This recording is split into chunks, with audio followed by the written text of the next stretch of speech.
Selamatkan pekerja Indonesia.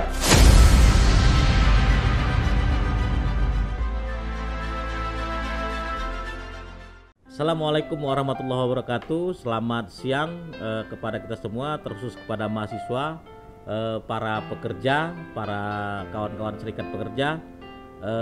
Syukur kepada Tuhan Yang Maha Kuasa, hari ini kita dapat bertemu kembali bersama untuk sharing-sharing informasi, sharing-sharing keilmuan terkait tentang perlindungan tenaga kerja cacat. Kenapa saya tertarik dan saya rasa ini perlu kita bahas, karena memang terkadang kita berpikir kenapa sangat jarang sekali kita melihat di perusahaan itu banyak para pekerja yang bekerja, tetapi sangat jarang sekali, bahkan mungkin kawan-kawan tidak pernah melihat ada pekerja cacat yang keluar dari perusahaan selagi para pekerja itu pulang bekerja dari tempat bekerjanya. Padahal sebenarnya kecacatan atau disabilitas itu tidak bisa dijadikan alasan oleh para pengusaha untuk tidak mempekerjakan mereka selagi kawan-kawan disabilitas itu mampu melakukan sebuah pekerjaan yang dibutuhkan oleh pihak perusahaan.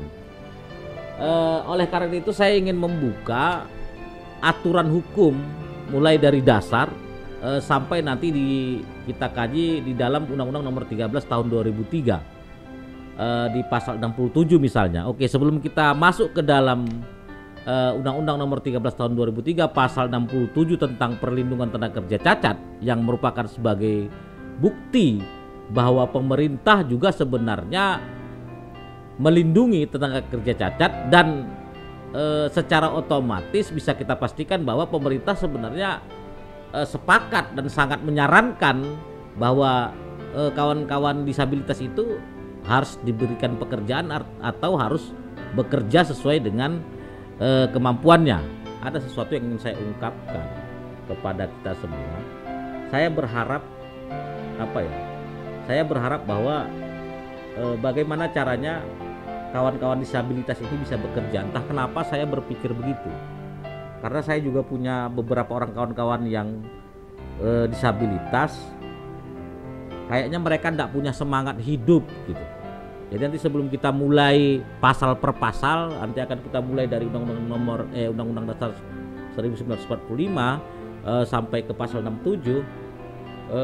Saya harap kita sama-sama menyuarakan ini nantinya. Kita sama-sama mendoakan kawan-kawan kita penyandang cacat, penyandang disabilitas, agar mereka bisa hidup yang layak seperti kita semua. Mereka mendapatkan haknya bisa bekerja seperti kita semua. Jadi ini tidak cukup seorang arif yang mengatakan bahwa ayo pengusaha pekerjakan kawan-kawan kami, pekerjakan saudara-saudara kami yang disabilitas. Tidak cukup hanya suara saya. Jadi saya munculkan video ini dengan harapan bahwa kawan-kawan juga terpanggil demi rasa persaudaraan dan persatuan kita di negara ini. Jadi keinginan besar saya, dan insya Allah mudah-mudahan menjadi keinginan kita semua, siapapun orangnya yang dia adalah warga negara Indonesia walaupun dia disabilitas, mari kita suarakan mereka untuk bisa melakukan sebuah pekerjaan. Mereka bisa hidup dengan layak di kehidupan lingkungan sosialnya. Tidak ada pemarginalan di sana sini. Jadi jangan karena ada yang disabilitas tidak dapat pekerjaan sehingga mereka terus mengalami kesusahan, tidak mendapat kesejahteraan, padahal negara sudah mendukung itu. Nanti akan kita buka ini semua.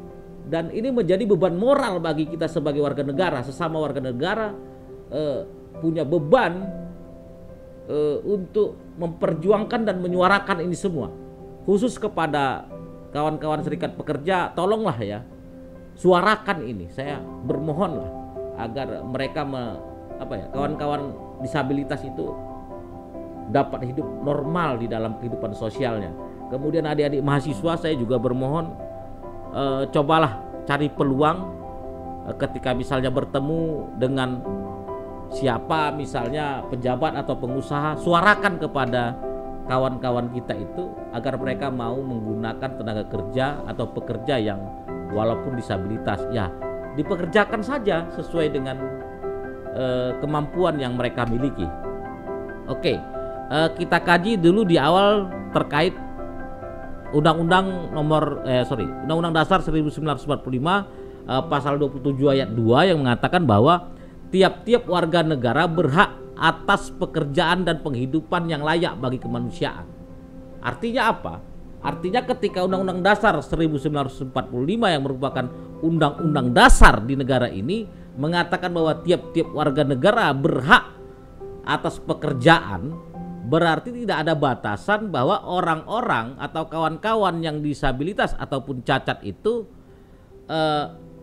tidak boleh diberikan pekerjaan. Tetapi walaupun dia disabilitas, warga negara Indonesia itu punya hak untuk mendapatkan sebuah pekerjaan.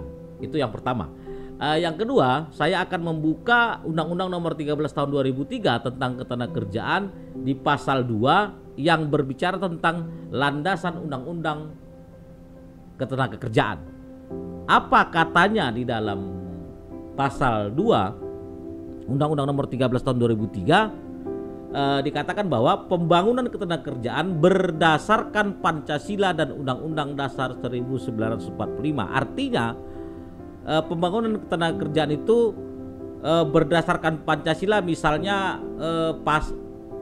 sila kelima, keadilan sosial bagi seluruh rakyat Indonesia. Artinya demi mewujudkan sebuah keadilan sosial di negara ini, di negara kita ini, berarti para pekerja atau para tenaga kerja yang sudah mampu melakukan sebuah pekerjaan walaupun dia cacat ataupun disabilitas, dia berhak untuk mendapatkan sebuah pekerjaan sehingga mendapatkan penghidupan yang layak.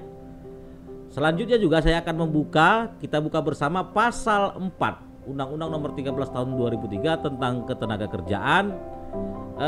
Pasal 4 ini membahas tentang tujuan pembangunan ketenagakerjaan. Apa itu? Di pasal 4 dikatakan di poin A bahwa pembangunan ketenagakerjaan bertujuan memberdayakan tenaga kerja secara optimal dan manusiawi. Artinya seluruh tenaga kerja atau seluruh pekerja yang bekerja di perusahaan itu harus diberlakukan atau harus harus diperlakukan secara manusiawi dan sistem ketenagakerjaannya harus optimal. Yang kedua atau yang poin B, mewujudkan pemerataan penempatan kerja dan penyediaan tenaga kerja. Mewujudkan pemerataan artinya Indonesia, negara kita berharap semua kita warga negara Indonesia ini dapat bekerja, walaupun memang pasti masing-masing pekerjaan itu berbeda-beda.